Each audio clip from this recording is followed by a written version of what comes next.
València, el primer trasplantament doble de cor i de renyó. Fa un mes el pacient de Vinaròs i ja fa, de fet, vida normal. El cas és especial perquè no es podia fer un trasplantament sense fer l'altre. Així, de fet, ha pogut salvar la vida.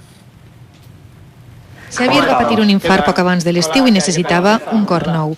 A més, la insuficiència cardíaca va danyar els seus ronyons. Els metges es van trobar amb el problema que no podien fer-li un trasplantament d'un òrgan perquè l'altre estava malalt. El trasplante cardíaco solo no se podía hacer porque tenía como contraindicación absoluta la enfermedad renal que el paciente tenía, que hacía imposible, y entonces haciendo un trasplante combinado y simultáneo podía, y así ha sido, resolver ambos problemas a la vez. L'hospital estava preparat i va sorgir el donant ideal.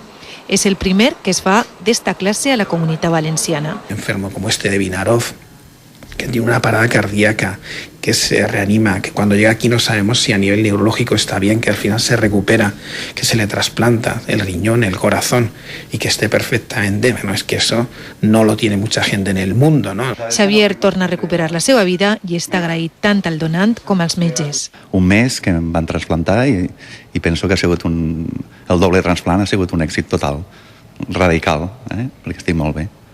El trasplantament simultani obri la porta a pacients amb insuficiència renal i cardíaca, que fins ara no tenien cap solució.